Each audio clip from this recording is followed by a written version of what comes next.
padres teníamos terraza y cuando no había luna me gustaba acostarme a ver las estrellas. Algunas titilaban, otras no.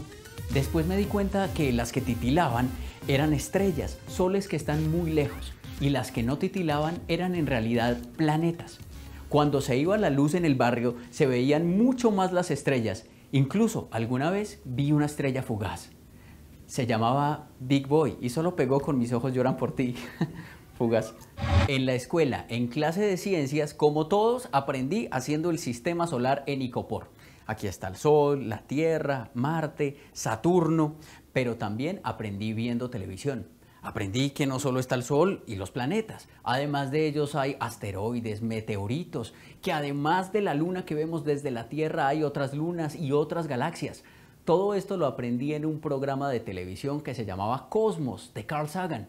Me gustaba tanto que hasta me aprendí un pedacito de lo que decían. El cosmos es todo lo que hay, todo lo que habría y todo lo que habrá. Y todo es todo. El Sol, los planetas, pero las cabras, la luna, los árboles de mango, los mangos, mis papás, mis amigos, la sal, el limón, esa cámara, todo. Todo es el universo. ¿Y cómo empezó todo?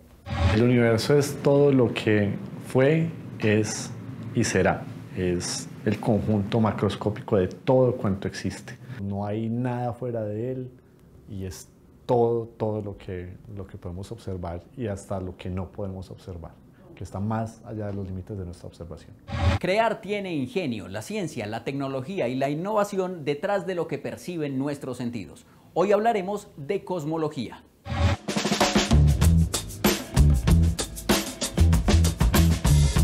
Estamos hablando del cosmos, pero antes vamos a hablar de etimología. Etimología es la ciencia que estudia el origen de las palabras. Hay palabras que se dividen en dos, primera y segunda parte, y muchas terminan de igual manera. Por ejemplo, etimología, psicología, antropología, cosmología, tienen en común que todas terminan en logía y se refieren a diferentes áreas del conocimiento. Logía viene del griego que significa estudio, por eso cosmología es el estudio del cosmos y el cosmos es el universo. La cosmología es el estudio del origen, la estructura y el tamaño del universo. La cosmología entonces confluye en muchas disciplinas, desde la física, la matemática, la química, la astronomía e incluso podríamos decir que la filosofía, porque esto da, digamos, un sustento también al pensamiento. Entonces es la confluencia de áreas para intentar explicar el universo.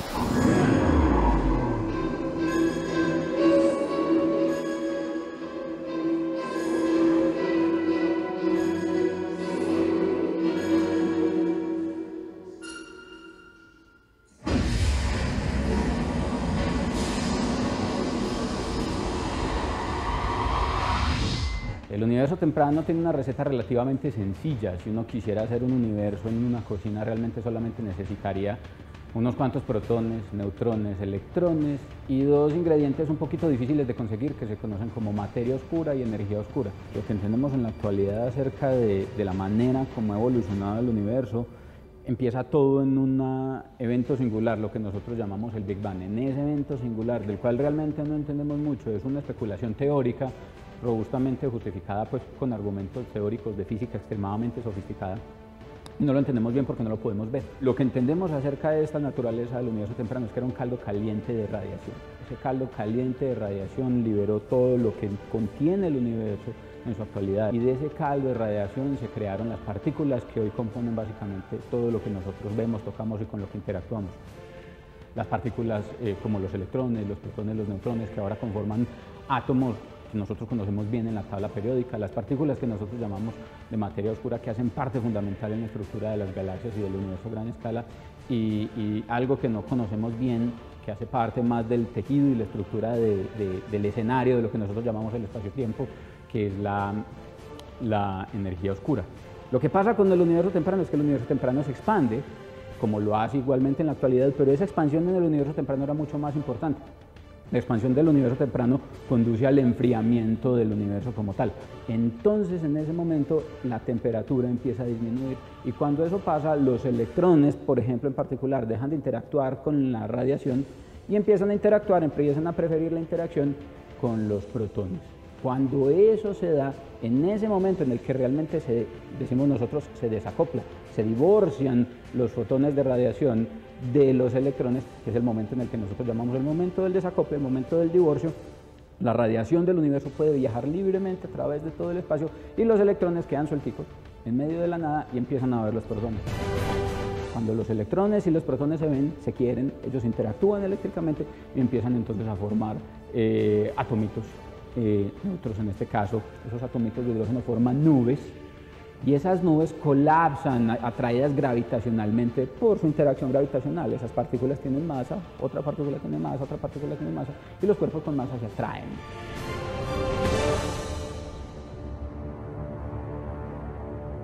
Nuestro modelo actual del origen del universo se llama el modelo del Big Bang, ¿cierto?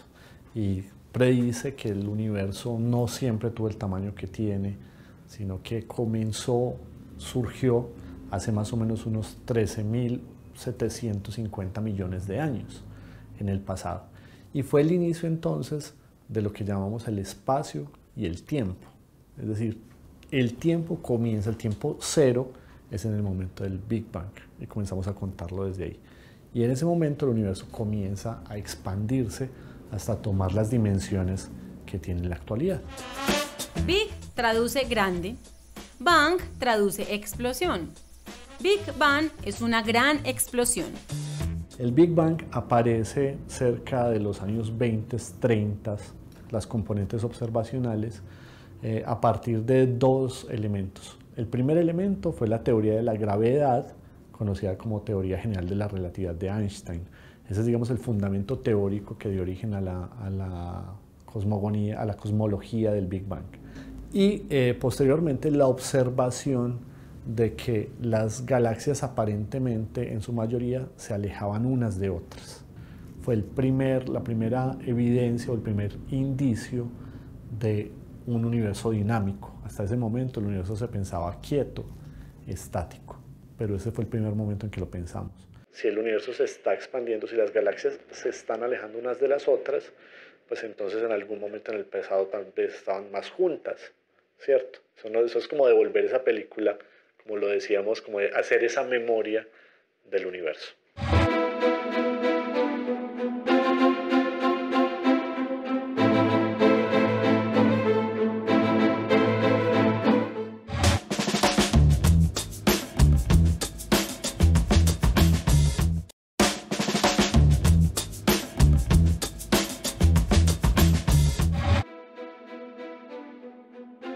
Incluso desde antes de entender la forma y la composición del planeta, las personas ya se preguntaban qué había más allá de la Tierra. Antiguas mitologías imaginaban a la Tierra y el cielo sobre una tortuga enorme, que a su vez estaba parada en otra tortuga enorme, que a su vez, sí, más tortugas. Algunas ideas incluían elefantes sobre la caparazón de la enorme tortuga.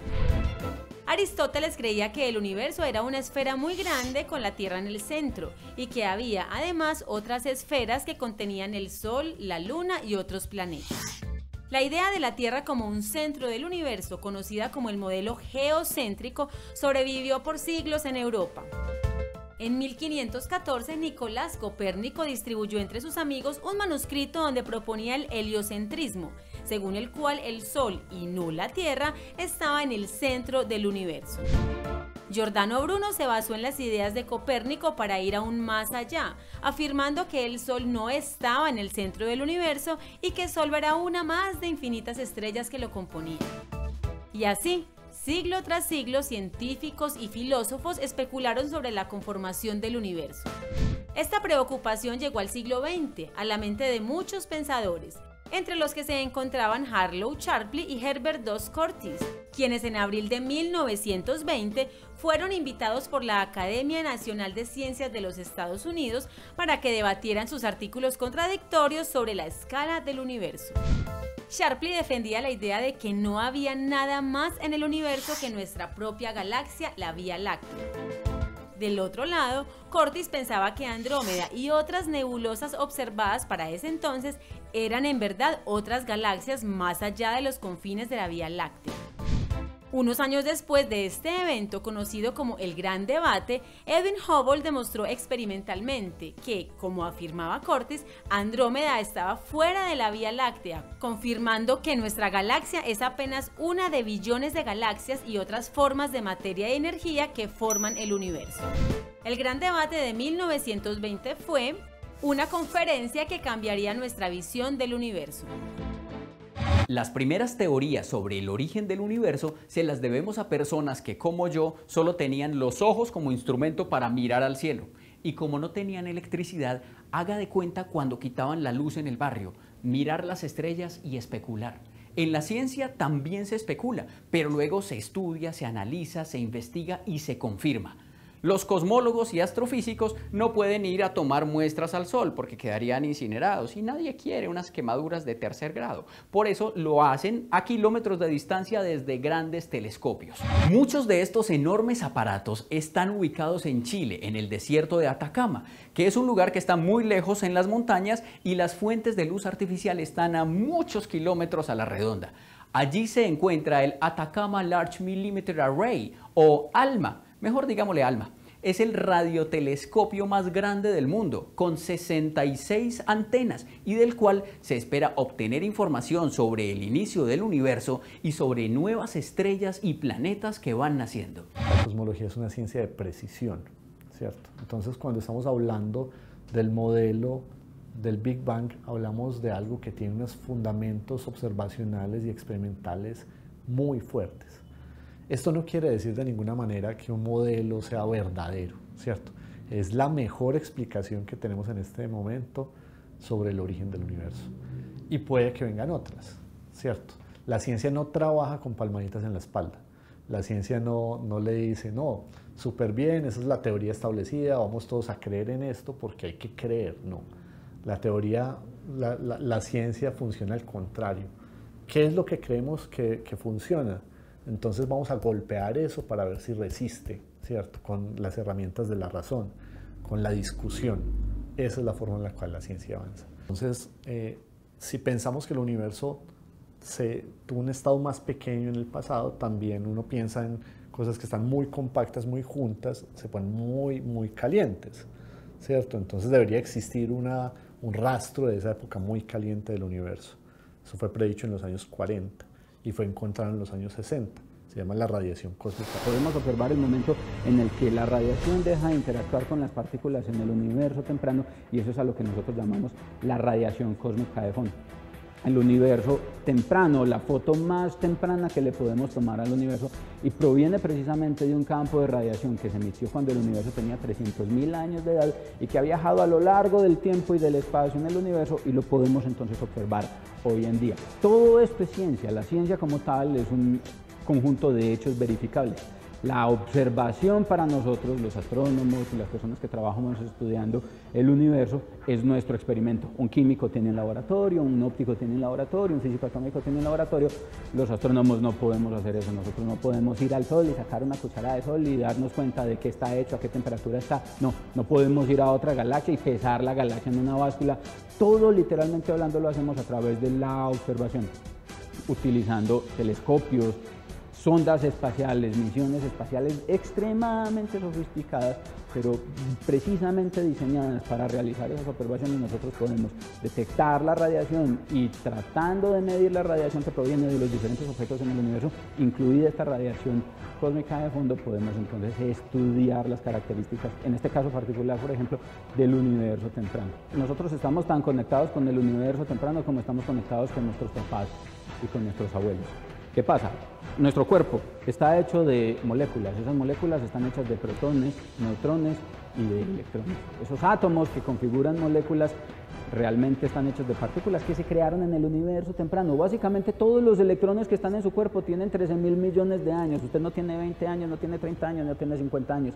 Tiene 13.000 millones de años porque esa es la edad que tienen sus electrones. Lo mismo pasa con los protones y los neutrones que hacen parte de los núcleos de calcio que están en sus huesos, de los núcleos de hierro que están en su sangre y que hacen parte de todo lo que nosotros tocamos. Entonces realmente el comportamiento del universo temprano básicamente precondiciona condicionó o ofreció las condiciones para que lo que está pasando en el universo actual se diera de la manera en la que se dio.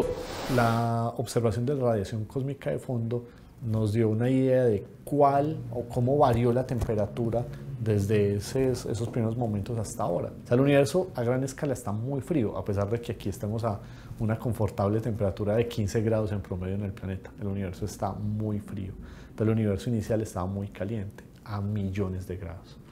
Y podemos seguir esa historia, podemos seguirla a través de diversas épocas, observando con diferentes tipos de telescopios.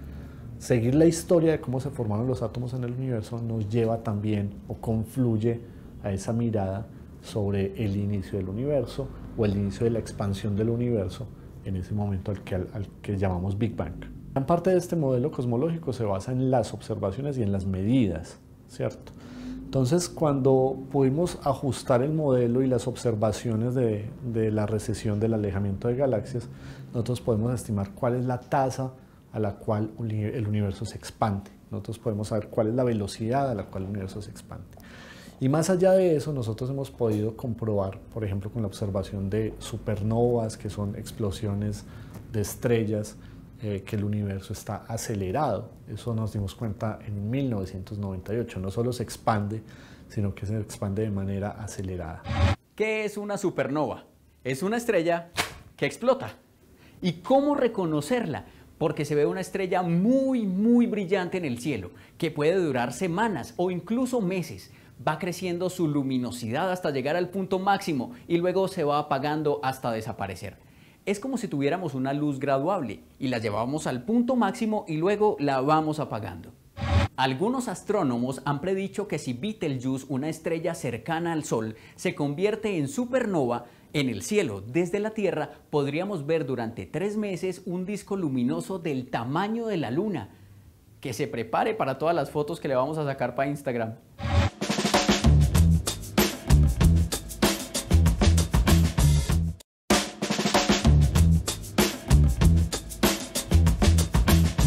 ¿Se acuerdan de la supernova? La estrella que explota, se vuelve exageradamente brillante y luego se apaga. Pues una investigación propone que la extinción masiva en la Tierra hace 359 millones de años fue a causa de una supernova. ¿Y de dónde sacan esa idea? Pues investigaron rocas con miles de generaciones de esporas de plantas que parecen haber sido quemadas con rayos ultravioleta. Es decir, si hoy una estrella cercana a la Tierra explotara, se convirtiera en supernova, bañaría la Tierra con rayos ultravioleta, rayos X y rayos muy dañinos. Mejor dicho, no habría antisolar que valga. Por otro lado, otro equipo de científicos descubrió que la galaxia más lejana de la Vía Láctea está a 12.000 millones de años luz. Como lejitos, ¿no? Ahí sí sale el dicho de, uy, no, yo por allá no voy. Esa galaxia tiene nombre, se llama la STP-0418-47. Si ese es el nombre, ¿cómo será la cédula? Y lo interesante es que se parece a la Vía Láctea y que a pesar de la distancia, la luz que llega de esa galaxia le permite a los científicos descubrir cómo se formó. Como estas, hay muchas investigaciones para conocer o saber más acerca del origen del universo.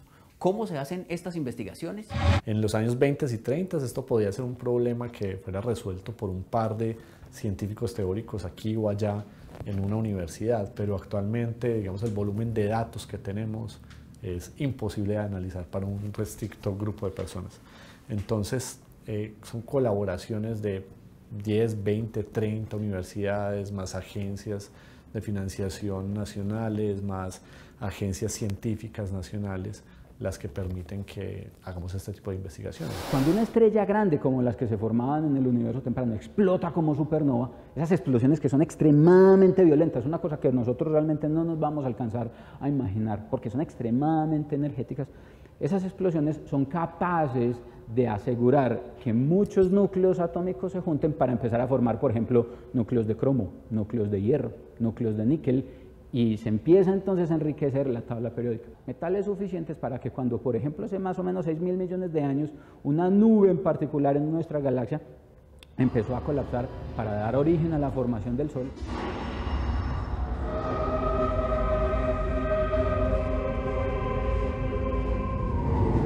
alrededor de esa estrella que se estaba formando se empezaran a cristalizar materiales particulados, granitos de polvo similares a los que se forman cuando usted pasa la mano sobre el televisor. Esos granitos de polvo en el espacio se adhieren unos a otros por efectos electrostáticos y luego por efectos gravitacionales y empiezan a formar planetesimales. Y esos planetesimales se adhieren y colisionan consigo mismos para formar planetas más grandes. Esos cuerpos terminan formando alrededor de nuestra estrella un sistema planetario sobre el cual después de 6.000 millones de años aparecen bolsas, papas de agua caliente como nosotros, que pueden razonar un poquito acerca de cómo fue que pasaron las cosas en ese universo temprano hace 13.000 millones de años.